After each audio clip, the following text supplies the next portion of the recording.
প্রিয় দর্শক, আজ আমরা এমন এক বিস্ময়কর কাহিনীর সন্ধান জানব যা প্রায় 2000 বছর আগে মিশরের প্রাচীন ভূমিতে শুরু হয়।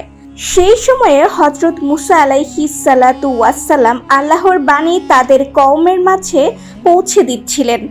ঠিক সে সময়ই জঙ্গলের এক ছোট্ট টিলার পাশে বাস করত হারেসা নামের একটি সাপ। বাইরের দৃষ্টিতে সে যেন এক সাধারণ সাপের মতো, কিন্তু তার ভেতরে লুকিয়ে ছিল এক অদ্ভুত বুদ্ধি, এক অদম্য চেতনা এবং মানুষের মতো কথা বলার ক্ষমতাও।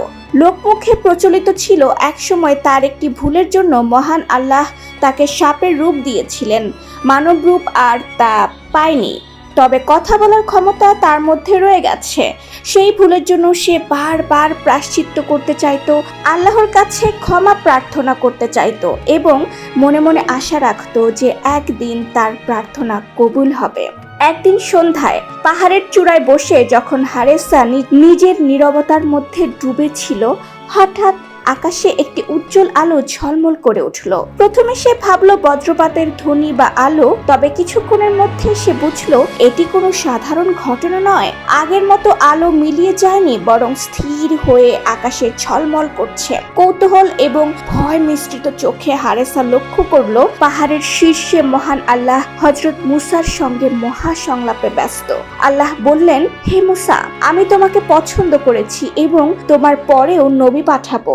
শেষ যুগে আমি একজন নবী প্রেরণ করব যার নাম হবে আহমদ। হারেসা কান দিয়ে এই মহা আলাপ শুনে গভীর অনুপ্রাণিত হলো। সে মনে মনে ভাবলো, যদি সেই নবীর যুগ পর্যন্ত সে বেঁচে থাকতে পারে তাহলে নিশ্চয়ই আল্লাহ তার প্রার্থনাকে কবুল করবেন। পরের দিন মুসা আলাইহিস সালাতু ওয়াসসালাম মাঠের প্রান্ত দিয়ে হাঁটছিলেন। হঠাৎ, ইয়া রাসূলুল্লাহ, 1 মিনিট দাঁড়ান। পিছন থেকে একটি কণ্ঠ শোনা গেল। মুসা নবী তাকালেন, কাউকে দেখলেন না। তবে নিচের দিকে তাকাতে গিয়ে দেখলেন হারেসা সাপটি। সাপটি কাকতি স্বরে বলল, হে নবী, আমি চাই শেষ নবী আহমদের যুগ পর্যন্ত বেঁচে থাকতে, তার সান্নিধ্য লাভ করতে চাই। আপনার দোয়া ছাড়া আমি এটি করতে পারি না। মুসা নবী আল্লাহর কাছে প্রার্থনা করলেন এবং আল্লাহর দয়া দিয়ে হারেসা ঘুমন্ত অবস্থায় সেই জঙ্গলে ফিরে গেল 1000 বছরের জন্য অপেক্ষা করতে। সময় পেরিয়ে যুগ বদলায়, রাজা বদলায়, নবী কওম আসে এবং চলে যায়। অবশেষে বিশ্বনবী হযরত মুহাম্মদ সাল্লাল্লাহু আলাইহি ওয়াসাল্লাম জন্মগ্রহণ করলেন। হারেসার ঘুম ভেঙে গেল।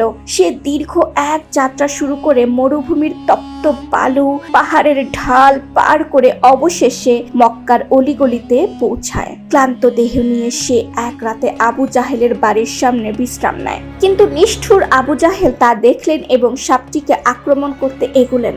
হারেসা শান্ত কণ্ঠে বলল, হে আল্লাহর বান্দা, আমি কোনো ক্ষতি করতে আসিনি। আমি এসেছি নবী মুহাম্মদ সাল্লাল্লাহু আলাইহি ওয়াসাল্লামের সাথে সাক্ষাৎ করতে। আবু জাহেল হতবাক হলেও ক্রোধে দগ্ধ হয়ে তাকে বন্দী করলেন, নির্যাতন করলেন, খাঁচায় আটকে দিলেন। 3 দিনের নিষ্ঠুর অত্যাচারের পর অবশেষে তিনি সাপটিকে আগুনে জ্বালিয়ে দগ্ধ করে ছাই বানালেন। কিন্তু আল্লাহর কুদরত সীমাহীন। নবী মুহাম্মদ সাল্লাল্লাহু আলাইহি ওয়াসাল্লামের দোয়ায় সেই ছাই থেকে হারেসা পুনর্জীবিত হলো। লোকেরা হতবাক, আবু জাহেল ভয় পায় আর হারেসা নবীকে দেখে কান্না করতে থাকে, চোখে অশ্রু ঝরে। সে নবীর কাছে সাক্ষ্য দেয়, ইয়া রাসূলুল্লাহ, আমি সাক্ষ্য দিচ্ছি আপনি আল্লাহর বান্দা ও রাসূল, আল্লাহর কোনো শরীক নেই। নবীর আদেশে হারেসা প্রতিশোধ না নিয়ে ক্ষমা করে দেয় এবং পরে আল্লাহর দোয়ায় মানুষে রূপান্তরিত হয়। মানব রূপে সে নবীর সান্নিধ্য লাভ করে, তার খেদমতে থাকে এবং জান্নাতে তার সঙ্গে থাকার আকাঙ্ক্ষা রাখে। এই ঘটনাটি আমাদের শেখায় আল্লাহর রহমত সীমাহীন, ধৈর্য, প্রার্থনা এবং নবীর প্রতি ভালোবাসা যে কোনো বাধা অতিক্রম করতে পারে। হারেসার এই দীর্ঘ যাত্রা তার ধৈর্য, সাহস এবং ঈমানের গল্প আমাদের মনে করিয়ে দেয় যে আল্লাহর দয়া ও রহমতের চেয়েও বড় আর কিচ্ছুটি নেই। এরকম সত্য সংবলিত আদর্শ কাহিনী জানতে আমাদের সঙ্গেই থাকুন। সাথে আছি আই রাইডার।